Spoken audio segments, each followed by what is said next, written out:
Hello, my name is Shara Ogan, and in a moment we'll be having a fascinating conversation with Chris Griscom. Chris is the world's leading authority on reincarnation. She has dedicated her life to elevating human consciousness, focusing on global responsibility and on human potential. She is the author of 15 books and is soon to be released 16th.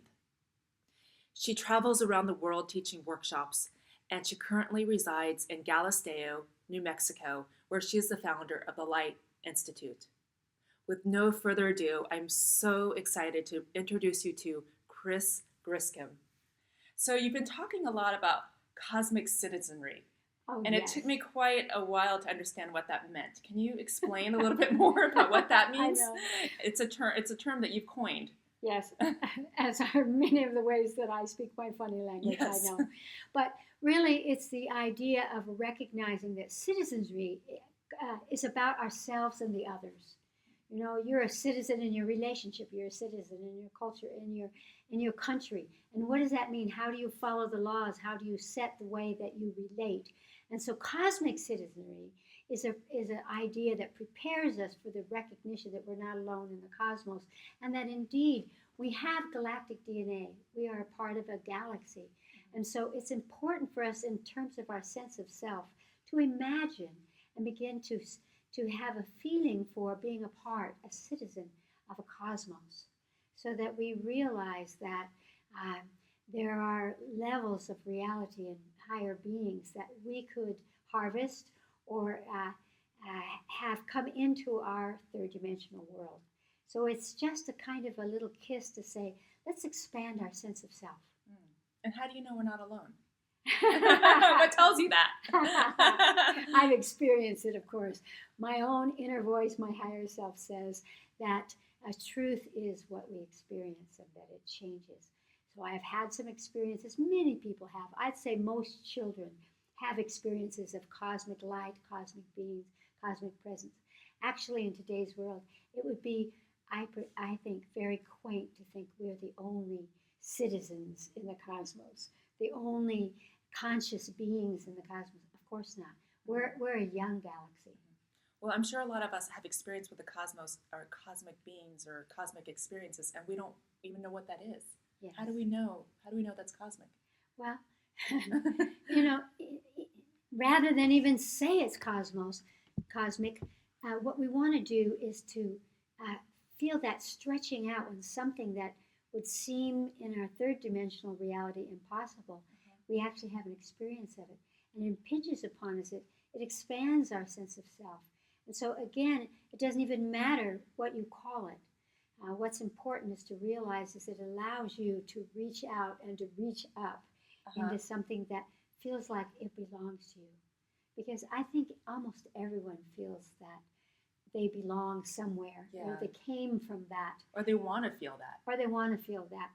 You know, every little child at one point or another will say, I'm not part of this family. Right. Or I'm not from here. Right. You know, where do they get those ideas? And it's happening more and more. I think more and more people are feeling like the black sheep. That's or they right. just don't belong into their society or their societal way And of yet thinking. there's so many more people that feel that way that are coming together and they're Yes. seeking a better and bigger expression. It's interesting that we have all these movies. I always watch what movies come forward because they represent a collective psychic imprint of humans. Unfortunately, most of the movies about the psychic are about the fear of it. You know, that if something is more advanced than us, then it must be something that's going to destroy us, when actually it's the opposite way around. Is it always? Can it destroy us? I don't think so. I don't think so. First of all, there's this wonderful concept that my own inner voice, my higher self, gave to me, which is that, well, this is quantum physics, that the creator is changed by his creation. So if we think of it that way, we recognize that if something impinges in our life from a higher octave or from a different dimension, as it interfaces with us, we change it, and it changes us. And that's part of the evolutionary process, not to be feared. Wow, that's great. Well, I'd love for you to talk about evolving our DNA, how do you change your DNA and speak to that? Because it's really important now. And I would love for everybody to hear your perception of why it's so important. Why now? Well, first of all, let us get to the point that we have in the past felt that our DNA was frozen. Our genes are frozen. You get what you get, and that's it. But now we know, and I have witnessed this and worked with this for over many, many, many years, that our genes, of course, are fluid because they're just letters that are coordinated together for some purpose, you know. And so I would say that it's almost impossible for me to see people in a flat way. You're only your physical genetics. No, you have emotional DNA that piggybacks the physical DNA. And science is beginning to see the shadow of that. For example, it's not so strange now to say, well, you got the humor of your uncle or something like that. That's a genetic encoding. You know, it's an emotional DNA. And then there's our spiritual DNA, that if the only way you can get into body is by the magic, you know, of creation, then of course we have a spiritual blueprint matrix as well. How do we change that? We change that with our consciousness. We become aware of the elements of that. We have this whole new science, you know, that's called epigenetics kind of thing, talking about the genome rather than the DNA, that you don't change the DNA, but you change the genes that come to the fore. How and why do they come to the fore? Through psychogenetics. Because we What inherit. is psychogenetics? That's another word you coined, yes, right? Yes, it is a word I coined. What it means is that our genetic imprint doesn't only come from physical genes, it comes from these emotional genes and spiritual genes. So you may, a classic example is our intuition. Okay. You may inherit from a grandparent or your mother's mother's mother's mother or your father's father's father certain qualities that have been a legacy that's been given to you. Now they experienced it, and because they experienced it, when we experience something, it not only creates a biochemistry in our body, but it does create a groove or an imprint in our genetic encoding, what others call the epigenetics. You know, in other words, the gene, that little gene who's going to be in front. You receive that, and that is psychogenetics. You receive it from a telepathic, an intuitive, a psychic something, not just physically. And that psychogenetics is crucial to our sense of self at this time, because we're at a time now where it's very important to begin to weed out things and to gather in. All of us who are on this planet right now, we look at our families, our cultures, our societies, our nations, and we begin to say, not quite. Well, in a way, we could see that as being an effect of our genes. You know, like it's given to me these traits. I call them habits, genetic habits. Yes. You know, they really, you know, inheritance for me is a genetic habit. And it's a habit that can allow you the consciousness, the clarity to look at that and say, does that belong to this world? Because if you look at history and things that are written in the great books, the stories that are there, they are given for and to and because of the people of those times. We are not the people of those times. We are not the people of our great-grandparents who had to fight for survival. If we fight for survival, we might destroy ourselves and our planet. We must come above that. And so psychogenetics allows you to weed out whether they're personality traits or emotional or well, how do physical. We do that? We all want to weed out certain traits of ours. Well, I've developed a pattern for that, which is a little bit in depth. It's not something you do with your mind exactly, because the body, we have emotional mind as well as intellectual mind. But mind, though it can control physicality, it doesn't control emotions. It won't really alter the genes. So you have to come into a deeper level of your beingness, of your knowing, what I call knowing, which is a very, very intuitive aspect.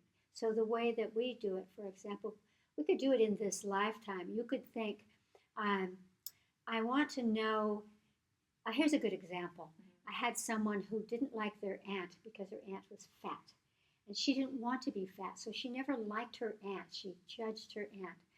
And then we did just the first day of psychogenetics, just, and the physical. And so I asked her about a positive trait that she had. And she said, I have great eyes. I not only are they nice, I like the way they look, but I can see well.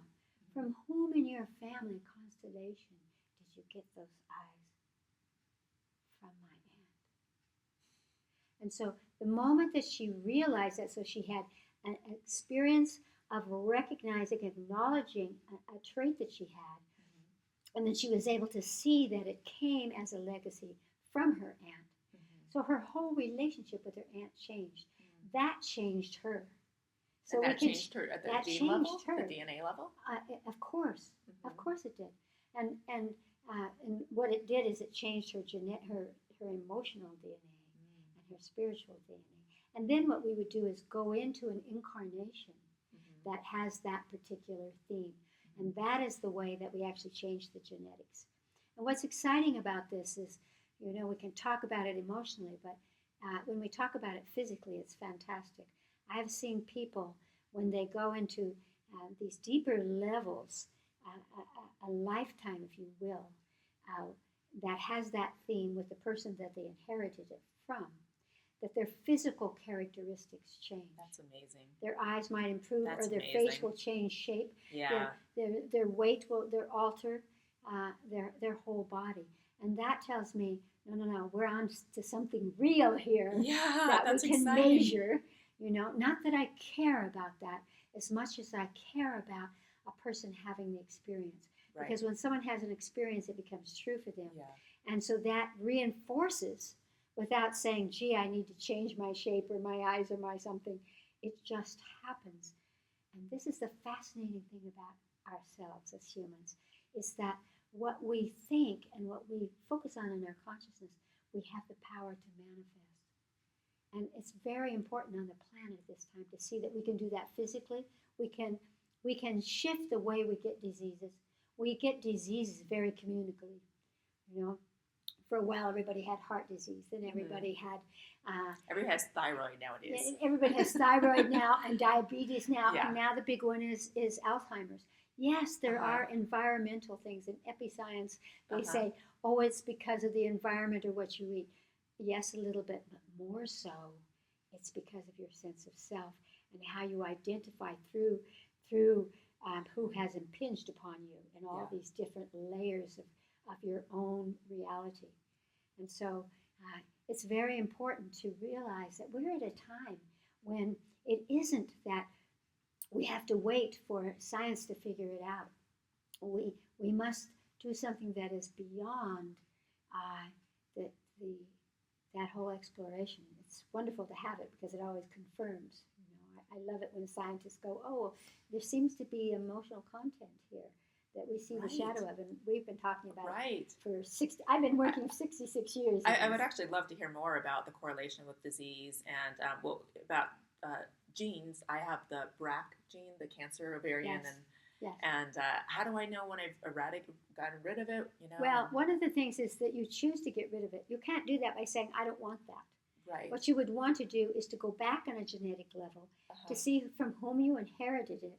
Go into the incarnations, because that just peels away, gives you a deeper source. We're always peeling back to the source of something, And so if in your imagination, if you will, it makes no difference, you go into a lifetime that's the cause of that, that's the source of that. With the person from whom you inherited it, that's what pulls it away. And the most important thing is that the very first lesson that I ever got about the physical body, in a field that I've worked in for, again, many years, is that fear is the only disease. Fear is the root of cancer. It's for sure. Well, and there's another root of cancer which is very interesting. And this was put forward by a very famous oncologist in Texas who said that the etiology of cancer is I believe I have that. worked on many people with cancer, and I always, one of the things that we do is we go back to the moment when the cancer, or let's say the predilection for cancer began, It's always, it's never when they found out or when they weren't feeling well. It's usually many, many years before, at a time in their life. It could have been when they were a child, when they said, I can't take this. Yeah. I don't like my body. I can't survive. I want out. And that thought form, of course, from my perspective, from an incarnational perspective, is an echo of many lifetimes, many times in this lifetime, many times that your forefathers have said the same thing, that again, their experiences have become your genetic habit. And so there's this incredible intertwining of energetics. As Einstein said, and the Chinese have said for thousands of years, everything is connected to everything. So if you go back and you see that you inherited it, well, maybe your mother had it or your grandmother had it or whatever, and you go back into a lifetime that relates to that, it pulls the plug, it tears it away, it shifts your genes, so that the genes that come forward are the genes that said, I'm not going to get that. Why would I get that? And First of all, cancer, breast cancer. If we look at, again, every imbalance comes from fear. Yes. And then that fear has a theme. So if you get something in your knee or something in your head or something in your breast, they all have a different story. So what is our breast? Our breast is the need or the quality of being nurtured and nurturing. It's very primordial and important. And so when we put all those conversations together, we give somebody a tool that says, no, I will change even in a different octave of reality, I will change my relationship to my breast. And then how do we do that? There are many ways to do that. Yeah. But the going back to a source and seeing it, so that you know, once you know, I'm not going to be it. Let's say that your potential of getting it, maybe it's 60% or 70% or maybe 80%. You're one of the 20%, or you're one of the 1%. You're one of the others because in your consciousness, you have unhooked that potential, you've unhooked that pattern, that habit. And just by doing that, by unhooking those thought forms, is that enough to get tested and for no longer show up on the test results? Yes, it would be. But it wouldn't just be the thought. It would be the experience of it.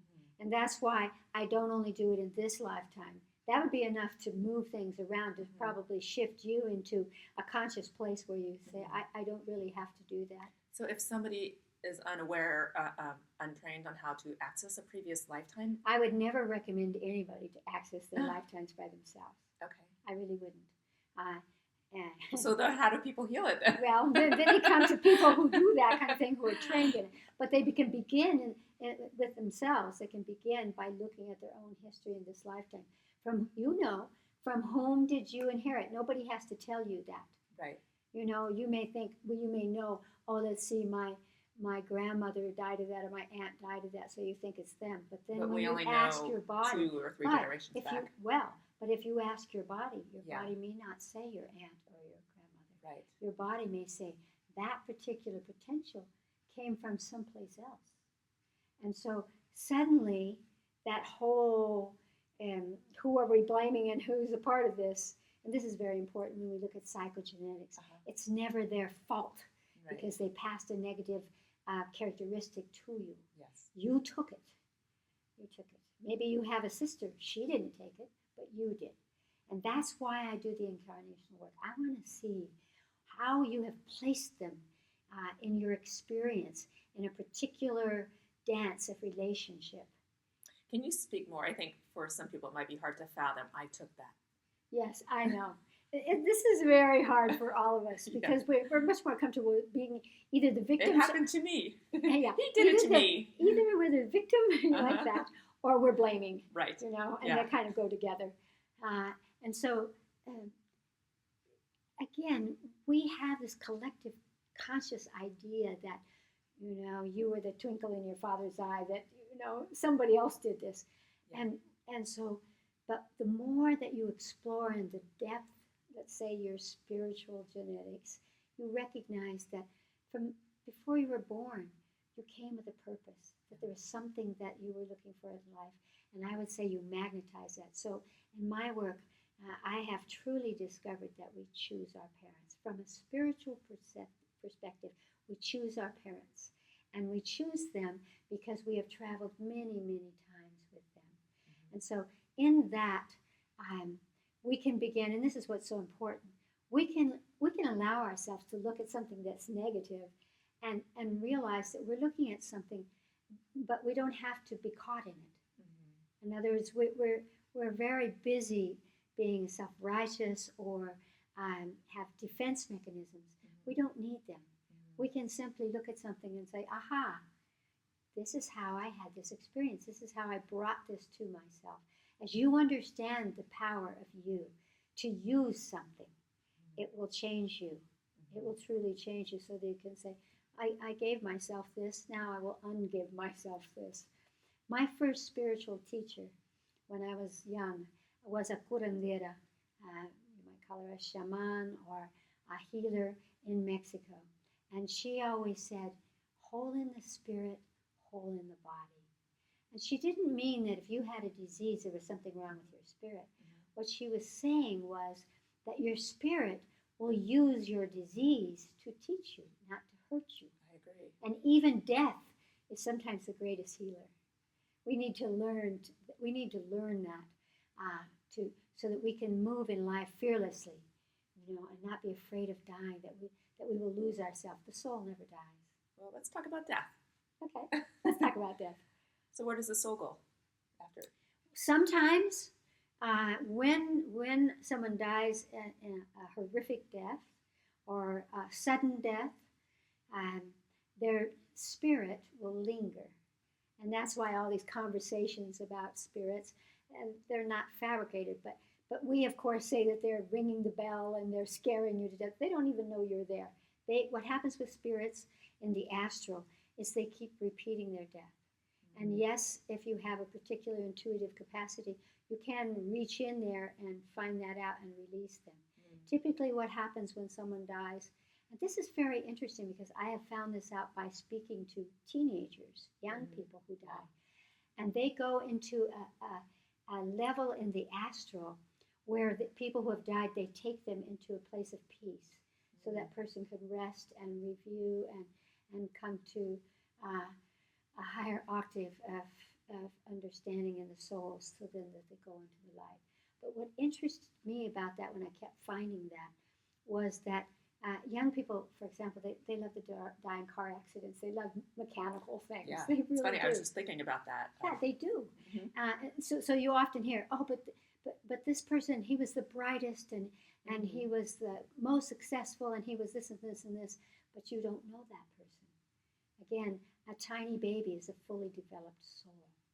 And so very often what I hear these young people say is, I can do more here in the astral than I could there. Because you were making me go to school and you were saying that it wasn't good enough and you wanted me to get a job and all that. But so here... if they could do more, then would they be calm there? Or because I heard you No, say they themselves, even if Yeah. they die in a car accident, will go into the astral, and because there's that fluidity of the youth.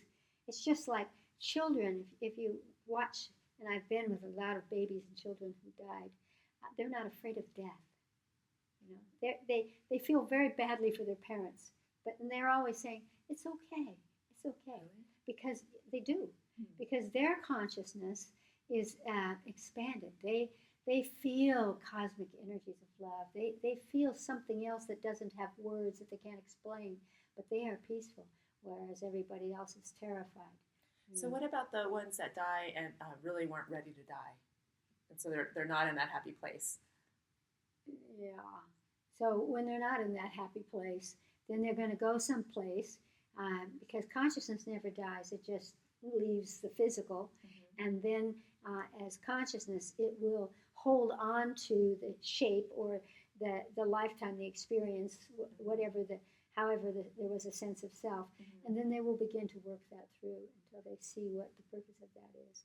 One of the things that I've found with parents that I think is very helpful when your parent dies is that parents never die until their children are ready. They don't do it. And so I've worked with so many people who suffered a lot when their parents died, but when they have a chance to see that the parents know that they're all right. And again, when you choose your parents, And this was amazing to me when I first started to do this work, where we would start from before conception, looking down at the parents, and children whose parents had died and children whose parents were divorced would suddenly say, I said nothing. They would say, I knew that my parents would divorce, or I knew my father would die, or I knew that already. And then suddenly all of the burden of, is it my fault, or I'm alone and I've been abandoned, the anger, the fear of just all would fall away. Yeah. And suddenly they would take up this, as I said, a fully developed soul, they would take up that energy.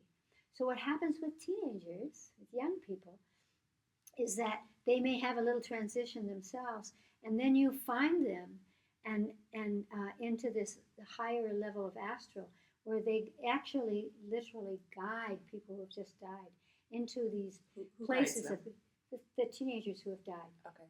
Their spirits will take people who have just died, who are confused. I see. Sometimes when people die, they're very confused. Yeah. They don't know they're dead. Right. And so they will help them. They will take them into this beautiful place where there is a lot of peace and company, sometimes company, and until there's a sort of an evolution of consciousness, and then they go into the light. And so people are concerned about that, and it's one of the reasons that I have been doing incarnational work for 66 years. Is to help people to get through that? To help people to recognize that they do go on, that consciousness goes on. Right. And I find that once they've done that, their fear of death dissolves. And when your fear of death dissolves, you're going to put less concern about the dying and more into the living. Right. And I feel in that way you will begin to select gentle deaths. And we really need that now. Well, how do you die gently? How do you what? How do you die gently? How do you die well? How do you die well? Well, in today's world, you might say dying well would be dying in your sleep. I would say dying well would be feeling complete in your life, feeling that you have given love, that you don't have any relationships or confusion that's hanging around you, you know, any angers that are there because of them, this happened, I didn't get to be myself. All of that is somehow worked through, and so it's like going home for you, you know. So in other words, we don't have to have the illusion of getting old. We don't have to die in our sleep because our body doesn't work anymore. We could actually die in our sleep, or even just let go in a body that's functioning. This is I am very focused on helping people to be healthy enough to do that, because again, I think getting sick and getting old and dying it's not the necessity of humans. It's just a habit. It's something we believe, but it isn't true. There have been in history of humans getting old. We have right now, and I think that's limited, we have supposedly scientifically a potential of 120 years.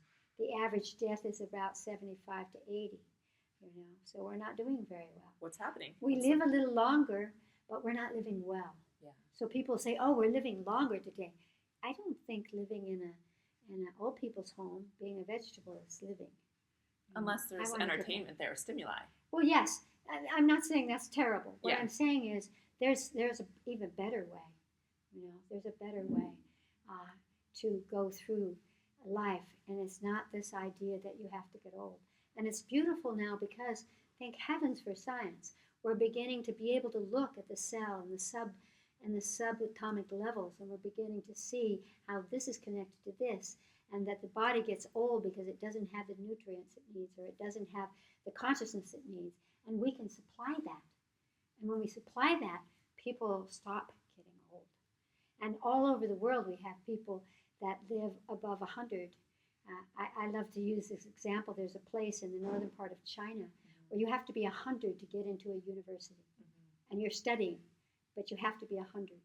And the people in that university live to be 120 or whatever, you know. And according to the documents, women are giving birth at 60. Men are fertile at 90. Well, if there's somebody like that on this planet, what do we have to learn from them? So it's the thought processes and the nutrition. All of those things. It's very holographic. And again, we tend to think when you say thought processes, people think that idea of, for example, with the emotional body, I will not be angry, I will not be angry, Right. I will not be angry. And the next thing you know, you go into a restaurant and people are yelling at each other. Is that about you? Yes, it is. You know, in other words, you're stuffing it inside you, but you're triggering a magnetism of it outside you. So a thought process has to include a kind of consciousness that has an awareness of source, of cause and effect, for example. Cause and effect, action and reaction. So when we have a thought process, that thought needs to be linked in to a deeper kind of knowing, a deeper kind of consciousness within us, you know, and an energy that connects to the cellular mind, the mind of the cell, you know, experience. So, what about anger? Is there a place for that? Because Of I course. love a good fight. Of course. Anger is wonderful because it gets you up. Yes. It gets you up and you'll say, no, you know, I'm not going to be overwhelmed. I'm going to be there. But the problem is that we don't realize that our anger is within us. We think that our anger is about the outside world. What happens with the emotional body, since it only functions through association and conclusion, once it has the deliciousness of the biochemistry of anger, you know, you get that blood pumping, you get that heart pumping, it gets addicted to that. So then it looks around for a reason to be angry, and then it picks a fight. Mm-hmm. It's like a magnet. You pick that fight, and it feels wonderful to you. But there is a cost in your body. You know, there is a cost for that. And so I would never say this is good and this is bad. That's way too constrictive. Mm-hmm. What I would say is look at cause and effect. If you're angry and you have a good fight, when you go to bed that night or when you get up in the next morning, are you still working through in your mind, I should have said this? I should have said that. I understand or that the difference. Guy did that. Yeah, if you're holding on to it. So if you're doing that, which of course you would be most of the time, because the emotional body is justifying, the more it can go through the pattern again and again and again, the more it gets that biochemical jolt, you know, that rushes up the vagus nerve into the brain and gives you that jolt. And the more you repeat that, so then that's the tiger chasing its tail around and around and around, rather than that evolution of illumination and choice. But what about if somebody hurts your son, you know, and you have it's a reaction. Justified. You're justified. Yeah. Well, I mean, you don't want to not be angry then, do you? No, I don't think it's... does the anger help your son? It doesn't. It doesn't. What happens with that anger is that they hurt your son. So in a way, there's this relief that it's not you hurting your son. So there's this whole justification that goes on, self-righteousness that goes on. Of course, we can say, I will not allow that, or I will defend my son. That's something a little bit different. But if the self-righteousness We're fighting for human rights. The anger of what's going on in the world. So it's very useful. It's a helpful thing, yes. Well, it's helpful, but not in terms of your evolution necessarily, because then you need to have the bad thing in order to feel good. That's the problem with self-righteousness. We can fight for human rights. My higher self would always say, speak softly and carry a big stick. In other words, you don't have to have the emotion of anger. You can have the recognition. This is in terms of cause and effect. This is not right. So I will step in here. I will participate. I will use my life for this.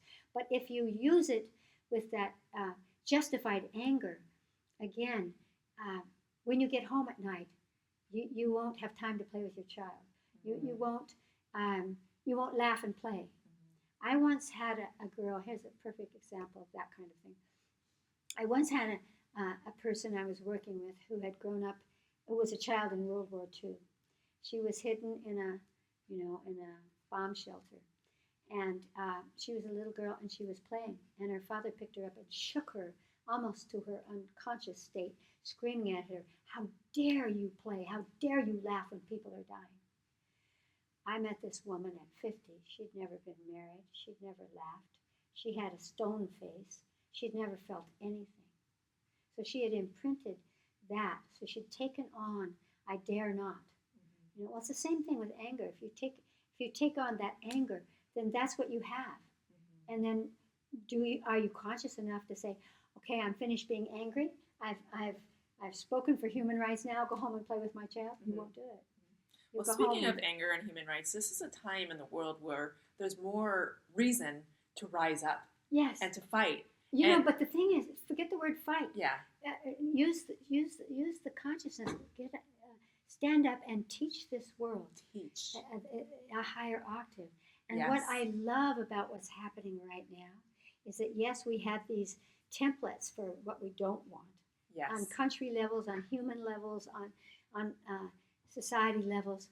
But what I see happening is that people are starting to put their voices together. It's so beautiful. And you're right. It is. And so when we put our voices together, we have this capacity to, you might think of a thought that will really facilitate that. So when we come together, our power is so much more. I love this in the young people today, and they, as old souls, as fully developed souls, I should say, will help us. Yeah. And it isn't because they're angry, it's because they're true. It's because they know. They can see. And when we get out of the survival mode and we look at the world around us, we can see cause and effect. So it's like a deeper calling rather than the anger. That's more of the driving force. Yeah. Because again, ultimately that anger takes over your life. And I feel that the greatest healing is peace. It's one of the things that I always talk about. We've come from primordial man. Your father's father's father's father had to fight to survive. Yeah. And any moment could be killed by something or other. We're not at that stage right now. We're not going to be killed tomorrow because the saber-toothed tiger is going to come get us, or the other tribe is going to get us. We have a level of a different capacity to see art, to see beauty, to recognize the potential of the future by the choices we make. So we have to let go of this survival. It's just a residue. It's a genetic residue, a psychogenetic residue in us that holds us onto that. I have to survive. And that could be, I have to win the argument. I have to be king of the mountain. I have to have the most money. I have to whatever. Instead of, I am a part of this. How shall I use my part to contribute? And I think that's what's going on for a lot of people is we are trying to figure out our part in it. Yes. Otherwise known as our purpose, and how could we instill it better? Well, I have a little cosmic giggle about that. I think it's so. I'm so glad that anywhere in this world, people are beginning to say, "I want to contribute. I want to feel that my life has been worth something." Yes. But in truth, the most powerful thing you could do would be to be a template of peace, to be a template of wisdom, to be one that says there is a way out. There is a way out. There is always a way out, and it's not destruction. It's not destruction. And so, but I would also say from a spiritual perspective, it isn't what you do. Having had the opportunity to be with many, many, many people in the dying process and in the death transition, I know deeply and truthfully that at the moment of your death, you won't be thinking about the argument you had. You won't be thinking about the injustice over here. You won't be thinking about the world around you. You will be already synthesizing a sense of self. And I've seen so many people right at the moment of their death go, that's why. They literally say, that's why.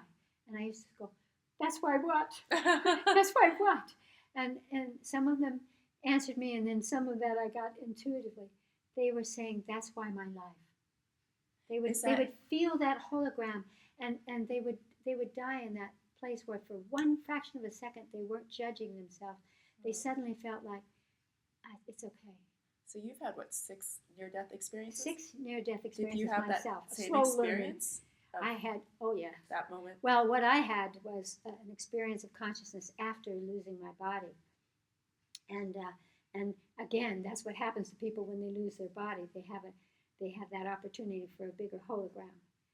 That's what happens. They see their life. Did your purpose actually widen after those experiences?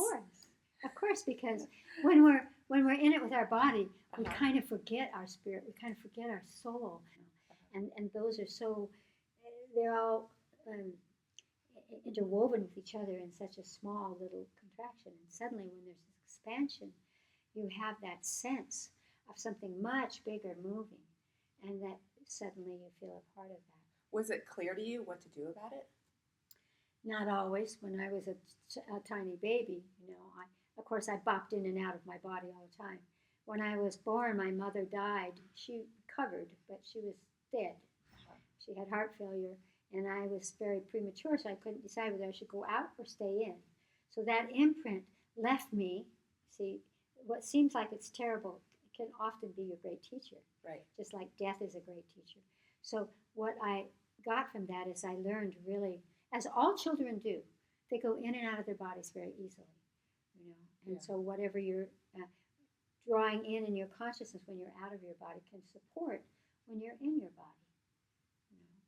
So the thing for me was, each of my experiences, because I was different, I had different experiences. Sometimes it was darkness, sometimes it was a sense of love, sometimes it was various different things, a recognition of different things that were going on. There were many, many aspects. No, but when you came back to life and you saw your greater purpose, was it clear to you how to enact I think it? most people that have a near-death experience, it changes them. Yeah. They do feel, sometimes they feel guilty, but many times they feel the responsibility. And for me, the word responsibility is a word of great pleasure, because it means that you have the power, you have the choice of saying, I will participate in that. It's not your responsibility how it comes out. It's always our responsibility to join it, to give our best to it. So very often, most of the people that I've ever talked to, even if they've only had one, hopefully they've only had one near-death experience, they come back feeling like, I want to do something with my life. They're more loving. They're much more compassionate. They're much less judging, because they can see a much bigger I think that's program. why a lot of people get diseases and stuff like that. Yeah. They don't even have to be at the precipice to come back and have that feeling. Oh, yeah.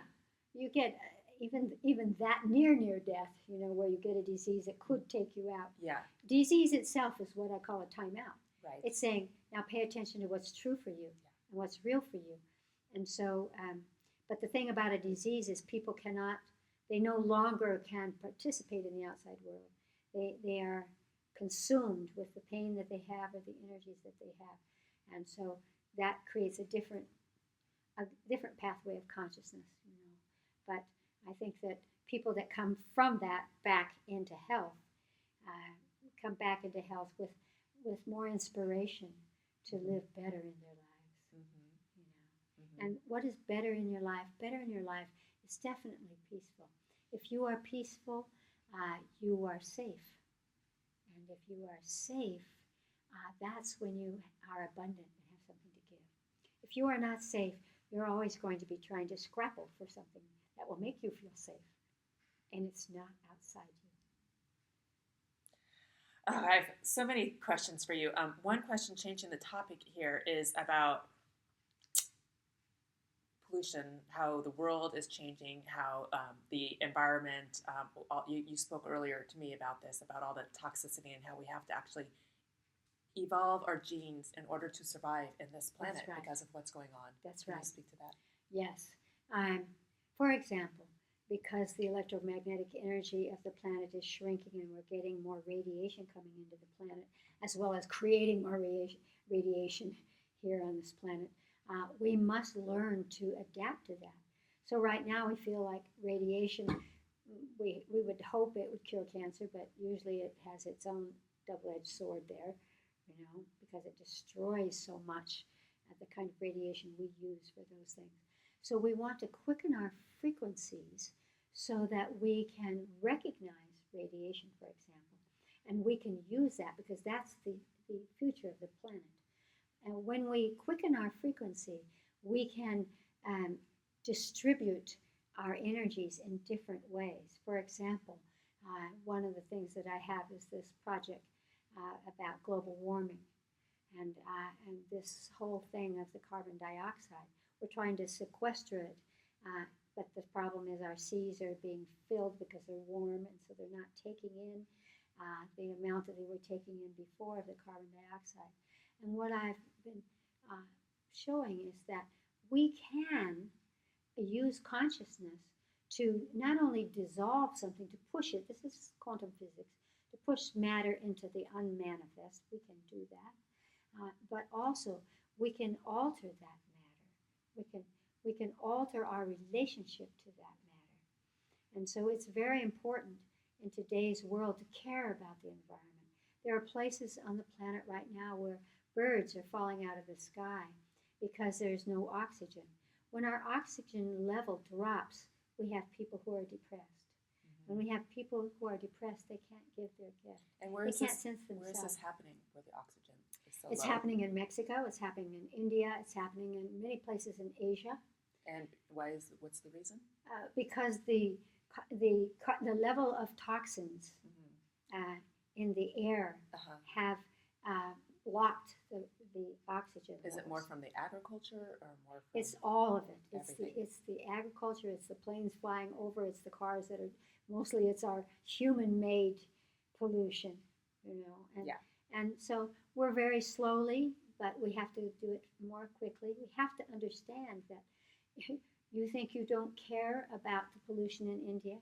Well, again, what is happening in India is happening to you because the oceans and the air are cycling around the planet. Yeah. I remember when Chernobyl happened, the radiation, the energies from that went across Europe and it circled around the globe. Yeah. And I found and saw, frogs with a different count of legs and flowers that were twice your size. What did you feel when that was happening? Well, I actually got it psychically. I got it from the birds because I had an experience of seeing a solar eclipse. I was a scientist exploration in Africa. And so I had a recognition of that solar eclipse thing. It causes you to be able to see through the blades of grass. And the interesting thing is that all the insects stop. Everything stops because the insects know that there has been something that's happened in the ethers. How did you know what it was? Did you know what it was, though? I didn't know what it was at first, but I recognized that the insects stopped. There was that sudden same silence. And then I got the information from the birds who said there is a disturbance in the field. Literally, they said a disturbance in the field. And I knew from the way they gave it to my brain that it was about radiation. And what did you feel inside your body? Well, I felt my body. And by the way, I was in Chernobyl, or not in Chernobyl, but in Russia, not very long after Chernobyl. Okay. And I went to a place where they had built new apartment levels, and the people I was working with, some of them were living there, and they had built the apartment levels on top of an atomic dump of radiation. How did you know this? Because I know how to sense radiation. I see. And I was teaching that to my students long before. So we were driving up and suddenly I was hit. And that's the most radiation that I ever felt. It was like if somebody had taken a laser and cut up your body or something. It was so nauseating. It was instantly, terribly nauseating. And shut off my breath and shut off my body. And I knew it wasn't. And I said, is there any radiation in this area? And the people, we were on a bus, and people said, yes, we built our apartments. They just built it on the trash, but it's okay. No, it wasn't okay. It wasn't at all okay. Did you go home and have some algae? I was taking algae. Before you were heavy doses. I was in Moscow when they were washing down the streets because of the radiation. So I had my share of radiation. So what do I do with it in my mind? Yeah. Instead of getting cancer from it, what I'm doing with it, or just flying around the world right now, you're getting tons of radiation. Right. And so what I do is I quicken my frequency so that I can match that. What is radiation?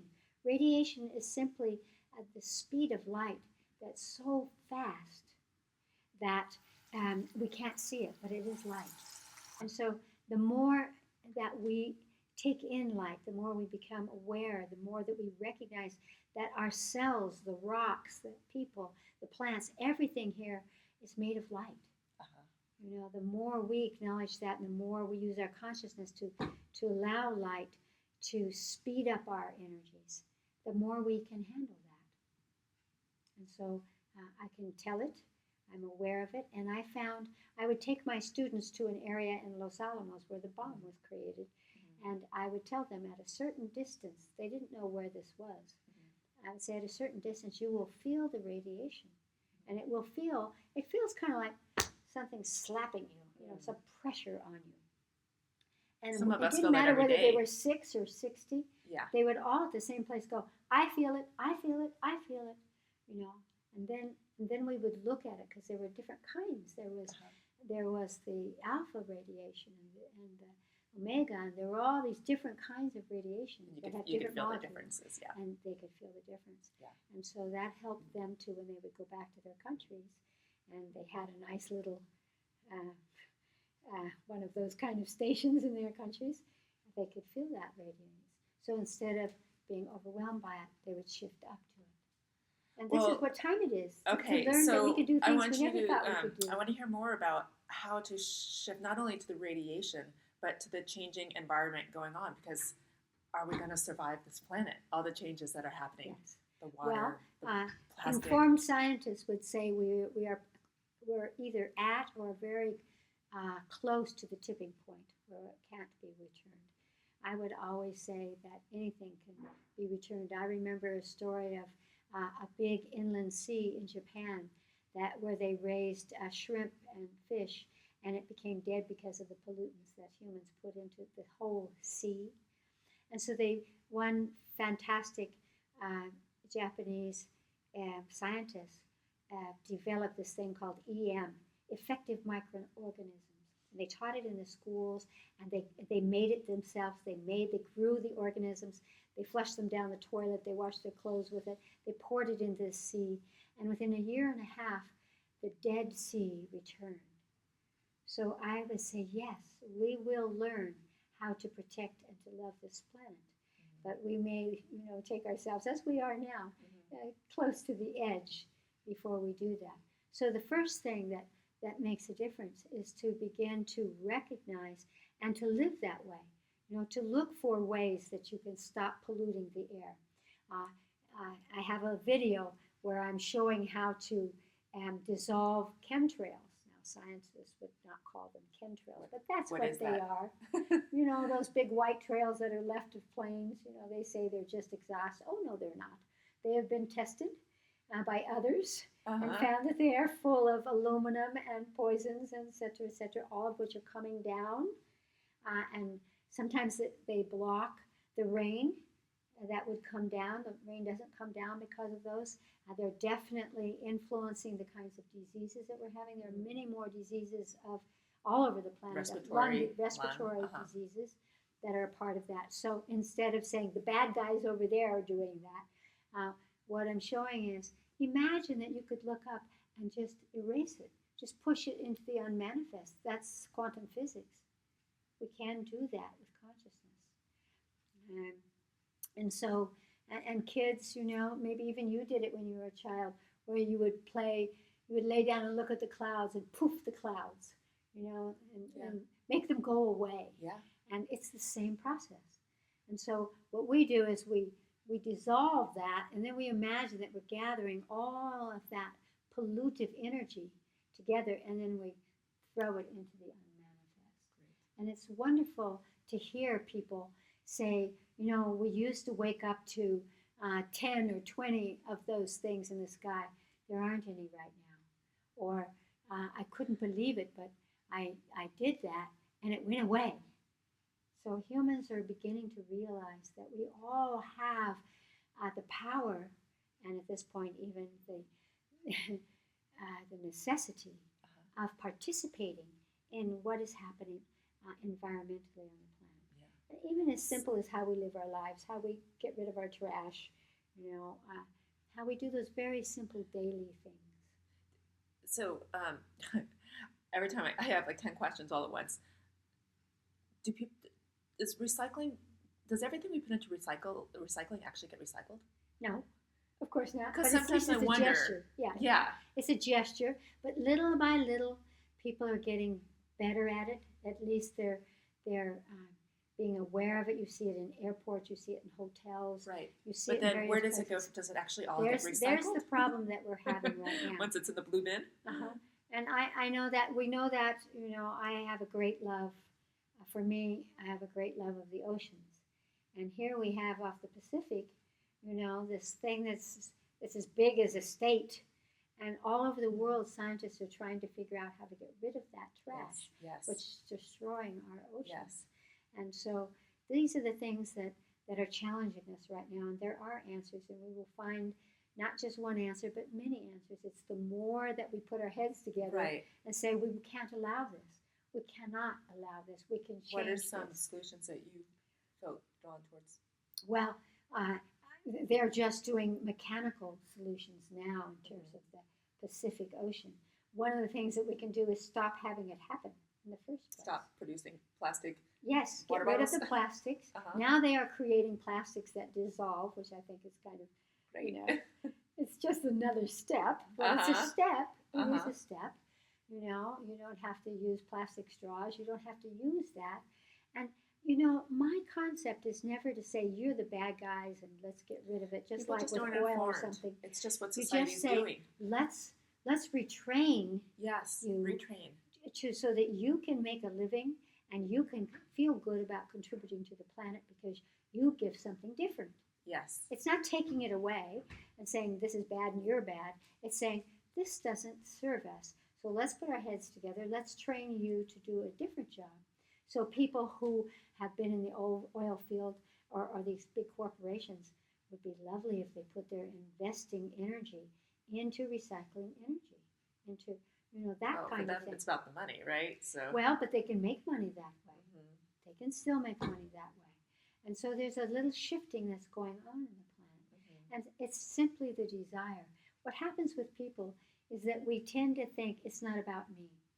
For example, when I'm in India, I see that in certain areas where people shop and live, they have hydrants of water and they just let them run all the time. And they run down the street and they bathe themselves and they clean things, they clean their food in these hydrants, but they never turn them off because they don't know that the way they are using the water affects us, and it does. And so there are many important things to learn. At the Joni School, we one time did a video for television just about brushing your teeth. You know how people turn on the water and you brush your teeth. Well, while you're brushing your teeth, gallons of water are going down and not helping the planet. So there's a million ways where we can show that you can be glad that you turned that off, and feel good about yourself. And you can see that in your daily life, in the simple ways in your daily life, you can begin to live a life that connects to the grace and the health of the planet itself. Okay, so what we were talking about before, evolving your DNA in order, so respiratory allergies, or this problem is not going to stop right away. All the pesticides, all the toxins in the air, all the skin disorders. For example, we are beginning to allow we Big Pharma doesn't like this, but we're beginning to see, for example, that one solution to that, while we're very slowly or even amplifying the toxins that are in the air, we can use oxidative therapies. We can increase the oxygen into the lungs through many different technologies and techniques that protect our children and ourselves from that. And so I advocate always to look at a problem and say, what can I give to that, and how can I answer that inside myself? Yeah. So that's there are ways that you can do that. For example, in oxidative therapies, you can use hydrogen peroxide, which gives you, all it is extra oxygen. It gives you extra oxygen into your lungs. You can get food grade hydrogen peroxide, dilute it down to what you would get in the pharmacy, which you can brush your teeth with, but you can't swallow it. spray it in your mouth, and instantly goes to your brain and your lungs. And it's having a tremendous effect on people who, for example, are just plain depressed. Because we know now that if your cells don't get the oxygen that they need because your blood level is polluted or whatever, then you feel depressed and you don't even know why. Because it's not you, it's your cells that are depressed. And it's so amazing to begin to think of ourselves not just as that's the one talking solution. head. Yeah. So that's an immediate because solution. even kids are having allergies these days. Terrible. So you have to protect their environment. Maybe protecting their environment is simply using filter systems in their room that filter out the toxins, or putting these cold sprays in their room, fill it with hydrogen peroxide. And you don't even have to have the good kind. You can just have the kind you get at the grocery store, so that their room is filled with extra oxygen that helps them to breathe when they're sleeping. Because when we're sleeping is when our body most heals itself and protects. Sounds like the we life. all need that then, extra oxygen. We all have that in our bedroom when we sleep? It would be fantastic. Like a I use vaporizer? Or? Yes, a vaporizer. Okay. And you just pour hydrogen peroxide in there and let that give it to What does you. the hydrogen peroxide do? The hydrogen peroxide has extra oxygen. I see. And so then you begin to breathe that. A funny little example is that I have three, well, I have two now, but I have three large Rhodesian Ridgeback dogs. They sleep in my room. One of them snores. Snoring means that you're not getting oxygen into your brain or into your lungs. It's blocking it. So I put a vaporizer with hydrogen peroxide. Within 2 nights, he's never snored again. How many of you have wives or husbands that snore? You can learn to do these Are things. we going to evolve our genes, like in our skin, to adapt to the environment? Of course we are.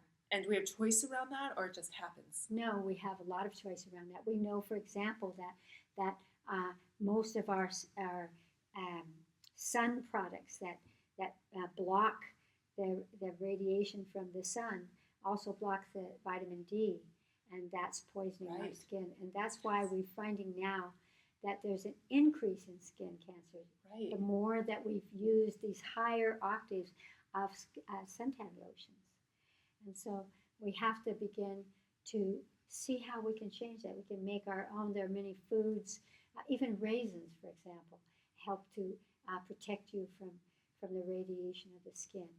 Taking extra vitamin D3 supports you. And so there are many ways that our skin can begin to be rejuvenated. Does it act like almost like a sunblock, the D3? And because you can do a lot of antioxidants. It gives you the antioxidants, but it allows you to take in and to amplify that. The D3 influences the kind of radiation that touches the skin. So that's one thing. It's a simple thing that you can do. Do you recommend sunblock if you're out in the sun for a while?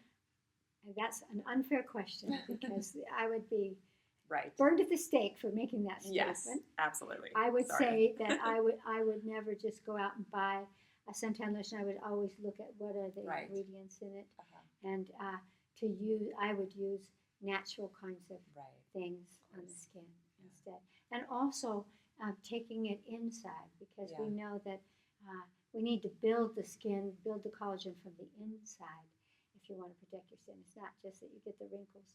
When I was a child, I'm so old that we used to take baby oil. Oh, right. I did that too. Did you? Yeah. Get a nice burn. Yes, baby oil, because if you could burn yourself blue and then peel, it was delicious. Yeah. Oh my heavens! But I have no skin cancer. Right. I may have a few wrinkles, but I don't have no skin cancer. How about so now I'm fixing that. How about water? That one of the most powerful teachings about the body is to recognize that your body knows what it wants. Yes. At one point, it might be very in need of water. At another point, you just be stressing your kidneys. One of the greatest things that I learned from a man who was an Iranian doctor who had been taught in England, and he was in a prison, and he was only given water and salt. And so he did his medicine with water and salt. And he always said you can cure almost anything, an allergic reaction, because water is this great disseminator. It's a great conductor, and so you can energize water with your thoughts as well and Absolutely. influence your brain. Right. But he would say for example, if you're having a histamine reaction, if you take a glass of water and then a pinch of salt under the tongue, not spread on your food, but under your tongue so that it goes directly into your brain through your saliva, and then you take another glass of water, you will find that your runny nose, your runny eyes will stop. And it's true. And one of the things that he was saying, which is very important, that salt is because it brings the minerals and helps the kidneys. If you just keep drinking water and drinking water, you are stressing your kidneys. Because really? they have to filter it. Yeah, it's a and sodium, so you're stressing potassium your whole balance. genital tract, basically. Yeah. So you want to ask your body, do you want this glass of water? And then it's when do you do these things? Your body knows. For example, if you want to lose weight, take a glass of water before you eat, and your body will feel full and you'll eat less. And is it important to filter the water? Of course. I feel for people who live in cities and don't know that if they're drinking chlorinated water, they're asking for a heart attack. One of the things that we learned at Desert Storm is we started giving a lot of chlorine to our soldiers because they were getting intestinal diseases. So we were trying to protect them. And these 23-year-olds started having heart attacks because the chlorine was hurting their hearts. So again, in more elevated societies, they use different ways. They might use silver. Silver is a great purifier. They might use silver. Colloidal silver? Colloidal silver, yes. They can use silver. They can use so many different ways to purify the water without poisoning the water. Oh. Water's alive. It's alive. It has a message. And so we want to treat it that way. I think it's one of the reasons that one of the best ways to protect ourselves from many diseases is by eating algae, whether it's freshwater algae or saltwater algae. It has the minerals.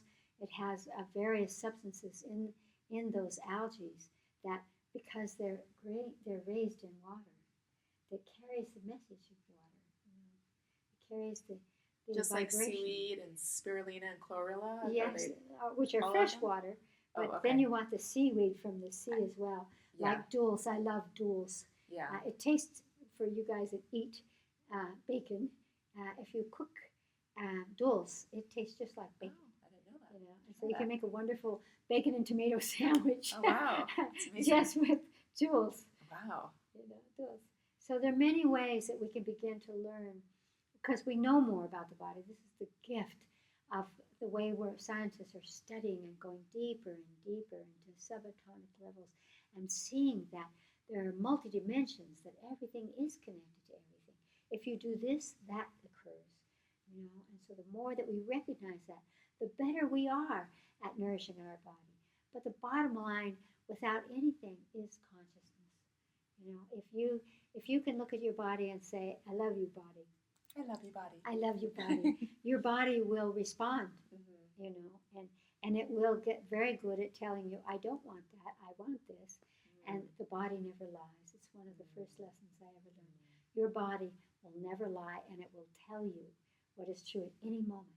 So if you trust yourself, shall I take that vitamin now? Shall I eat now? Do you want this kind of food? Shall I drink this water? For example, if you drink water right after you eat, you're diluting your digestive juices, so then you don't digest as well. There's so many little things that you don't have to know the science of it. Just ask your body. Everybody's body is different. It's amazing to think that you could give somebody a medicine and it'll be the same for everyone. Of course it won't. Well, I'd like to end with talking about the future and what you foresee as far as how genetics are going to evolve, DNA is going to evolve, how our cosmic potential is going to evolve, what's going to happen in the next election, anything along the future. I'd love to hear. I'm never going to get into the next Okay, election. no politics today. Well, what I am going to say is what happens in politics is about us. It's a reflection of ourselves individually. It's a reflection of our deepest thought forms, our deepest beliefs, and how those things cultures change slowly, and how that affects the quality of our lives. And so it's never, oh, how did they elect that guy? Well, they elected that guy because you were them. That's how that happens. But in terms of our future, I feel that we are evolving at a great rate. That's why we're seeing all of the opposite. I feel that the earth itself is at a time in the history or the life of the earth where it's pushing out the negativity that humans have imprinted. Think how much blood is in the soil from our wars and our separation, brother against brother, tribe against tribe. All of that's coming up at this time of fire right now. It's coming up and being released. So what we're seeing in the moment is it looks like we're replaying that. But as somebody replays that, somebody else looks at that and says, that's not who we are. And so we're beginning to gather together. And it seems like it's not fast enough because we think in such minute little quadrants of time, but it is. And so in terms of our genetics, because literally there is an opening of cosmic energy coming onto this planet, it is influencing our genetic material. And so we're not only, and we never were just the products, the psychogenetics of our forefathers. What's happening is that we're getting new imprints. If you look at children today, yes, you might say that they're carrying some of your genes. I'm not a proponent of the breathlessness of genes because I know that they're fluid and can be changed. And the same is true of our genetic encoding, our DNA. Our DNA is, and we will discover this scientifically one day, but to know it now is helpful, that we have emotional DNA that piggybacks over the physical DNA, that we have spiritual DNA that surrounds it. And so how does spiritual DNA differ? How does it differ? What is spiritual DNA? Spiritual DNA is back to the cosmic source. Like intuition? Intuition knowingness? Is that knowingness, intuition comes from that spiritual DNA. It may come from emotional DNA as well, but it comes from those higher octaves of consciousness that have an expanded capacity to perceive truth, or to see something that exists, whether you can see it physically or you can sense it. We have more than 70 senses. And that idea that we only have 5 senses, we have 5 senses of vision alone. We have the sense of success. We have the sense of abundance. What are the 5 visions? Oh, I don't want to. Okay, too much. Yes, too much. Sorry. But it has to do with heat and pressure and light. Okay. It's just to name 3 of them. Okay. So there are these things that are so much more than we think. We have peripheral vision with our eyes, with the retinal cells of our eyes that give us intuition, that influence what we call the third eye. So we have faculties and qualities that are coming from spiritual perspective. Again, you can clone a human, but you can't clone the soul. And so we are beginning to hunger for that soul. And that soul is something that we recognize it somehow as our source, but we can't get hold of it, And so as we hunger for that, we begin to open up that potential of knowing.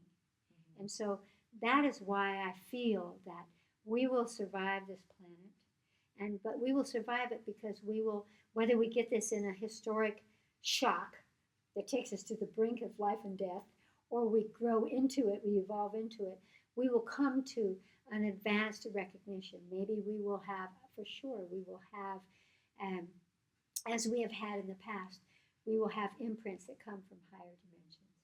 We have never been alone. We are not alone now. We have within us an echo of our own higher truths, our own higher experiences, and those things are coming to the fore. We have galactic DNA. We are part of a galaxy. We are made of carbon atoms, same as the stars, same as the shark, same as the tree. These things are beginning to move inside us. So if you cut down a tree, and therefore you cut down the oxygen you have on this planet, you are cutting down yourself. And eventually we will learn that kind of harmony We'll learn to create a different kind of balance so that all energies grow.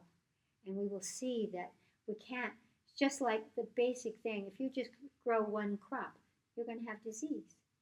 But if you grow a crop that grows in its natural environment, you may have a little less food, but you won't have to kill it, and therefore kill yourself by spraying it. And people today say, well, we need it because we need to be able to feed the world. No. And here's spiritual DNA. What we need is we haven't learned to share what we have. We haven't learned.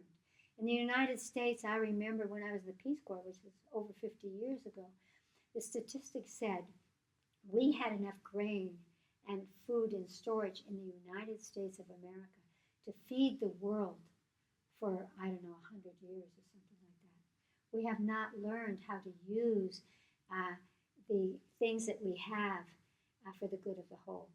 And so it doesn't matter. Do you think we ever will go in that direction? It doesn't matter how much population there is on this planet. Until we learn that basic thing, we will always have survival issues and starvation issues. Do you think greed will ever end? Will greed ever end?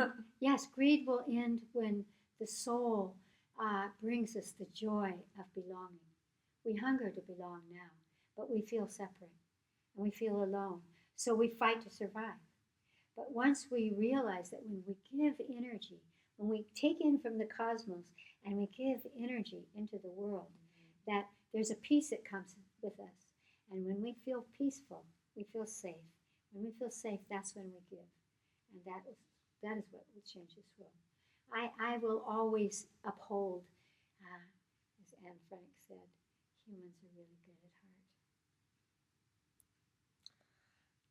Thank you so much, Chris Griscom. That was just so informative, so interesting, so enlightening. I hope so. There's so much to know and to experience. You're just an encyclopedia of wisdom. I just want to write 20 more books now.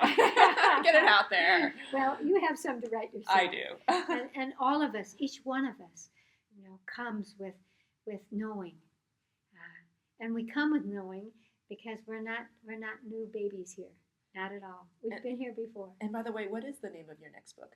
It's called Potential Body. Oh. Helix of Enlightened Health.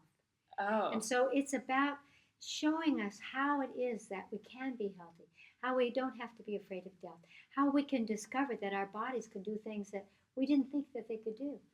Just like last night. Yeah. When we Firewalk. walked over fire. Yeah, you walked over fire. I did, like 10 times. For the first time in your life. Yeah. And it showed you that science cannot explain. How come you didn't burn your feet? And yet you didn't. So there's some magic afoot that we can apply. Our bodies have so much potential that we just are starting to get to open up and utilize. Yes. I'm so excited to see what's to come with people using it's more and more of now. their potential. It is. I now. know. That's why I'm already excited. Exactly. It's a good time. It's a good time to be on this planet, and it's a very good time for the yin energy, for the feminine, which doesn't push out the men. Right. It's like there's more opportunity. Yeah. More find the nurturer in you. Find the mothering energy in you. Yes. Find the one that cares whether it's about your environment or your child or your idea. It makes no difference. It's a great time. Thank you. Blessings to you, dear one. Blessings.